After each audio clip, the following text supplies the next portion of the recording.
आज का जो मुद्दा है वो ये है कि हम देख रहे हैं बीते कुछ दिनों से भारतीय जनता पार्टी ने पूरे देश में सेमिनार करने शुरू किए हैं। पीओजेके को खाली कराने को लेकर वो अपना एक प्लान बता रहे हैं, रोड मैप बता रहे हैं। लेकिन हमें अफसोस इस बात का है कि हमें वहाँ से निकले हुए 75 साल हो गए। हम विस्थापित हैं। हमसे वायदा किया गया था कि आपको हम रेफ्यूजी स्टेटस नहीं देंगे, आपको आपकी प्रॉपर्टीज़ के मुआवजे नहीं देंगे जो वहाँ पार रह गई हैं, आपको घर वापस भेजेंगे खाली कराकर। कोई प्रयास नहीं हुए, ना डिप्लोमेटिक लेवल पर हुए, ना कभी फौजी कोई ऐसा जोर लगाया गया। हमारे पास तो बड़े सारे मौके थे, 65 था, 71 था, कारगिल की वार थी, हम चाहते इलाके को वापस ले सकते थे। मैं समझता हूँ ये कोरी राजनीति हो रही है, कोरी राजनीति। अगर ईमानदारी के साथ पीओके के साथ इनका लगाव है भारतीय जनता पार्टी वालों का, तो ये मेरे इन 12 लाख लोगों की बात क्यों नहीं करते? उसमें एक शब्द नहीं आता उस पूरे सेमिनार के अंदर, उसमें एक बात तक नहीं होती उस पूरे सेमिनार के अंदर कि जनाब ये लोग आज कैंपों में क्यों रहते हैं इतने साल बीतने के बाद, ये लोग गरीबी रेखा से नीचे क्यों है 80% से जनता आज 75 साल बीतने के बाद भी। आप हमारी बात भी करिए ना। क्या आपको इलाके से प्यार है? कोई प्यार नहीं है, ना इलाके से प्यार है, ना लोगों से प्यार है।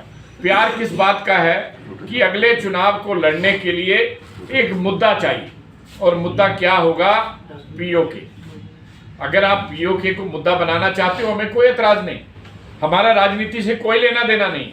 लेकिन भाई साहब, पीओके को मुद्दा बनाना है तो पहले इन लोगों को तो मरहम लगाइए, इनकी मरहम पट्टी तो करिए।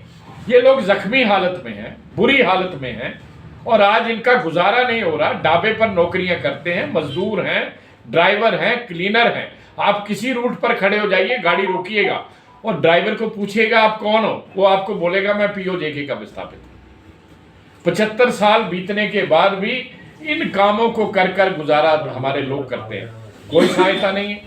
और एक पैकेज जो 2014 में उमर अब्दुल्ला की सरकार से हमने पास करवाया था संघर्ष करके, उसको दिल्ली भेजा था मोदी सरकार के पास, आज तक उसका इम्प्लीमेंटेशन नहीं हुआ।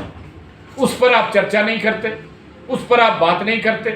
कभी आपने, ये पहले देश के प्रधानमंत्री हैं जिन्होंने कभी हमें मिलने का मौका नहीं दिया। मैं चंद्रशेखर जी से लेकर इनसे पहले डॉक्टर मनमोहन सिंह जी तक जितने प्रधानमंत्री हुए, चाहे वीपी सिंह थे, चाहे वो इंद्र कुमार गुजराल थे, देवे गौड़ा साहब थे, राजीव गांधी थे, जो भी रहे सबसे हम मिले, क्योंकि हमारा मुद्दा गृह मंत्रालय और देश के प्रधानमंत्री जो हैं उनके तक है। लेकिन ये पहले प्रधानमंत्री हैं जिन्होंने आज तक हमारे समुदाय के किसी भी व्यक्ति को मिलने का समय नहीं दिया। इनको छोड़िए, गृह मंत्री अमित शाह जी ने मौका नहीं दिया। हालांकि कोई ऐसे गृह मंत्री नहीं थे देश के जिन्होंने आज तक हमसे मुलाकात ना की हो। यहाँ तक कि राजनाथ सिंह जी जब इससे पहले देश के गृह मंत्री थे, उन्होंने हमें बुलाया, यहाँ गेस्ट हाउस में मीटिंग हुई और सारी बात सुनी। ये अलग बात है कि मसला हल नहीं हुआ। तो भाई हाँ, कमाल हो गई।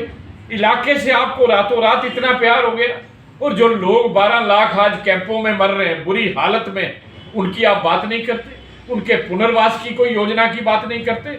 और आज जो एक सीट हमें विधानसभा में मिली है, जिसको नॉमिनेशन में हमें देना है, उसके लिए भी आप एक राजनीतिक व्यक्ति को सामने ला रहे हो। ये बिल्कुल बर्दाश्त ना काबिले बर्दाश्त है, जिसको हम बर्दाश्त नहीं करेंगे।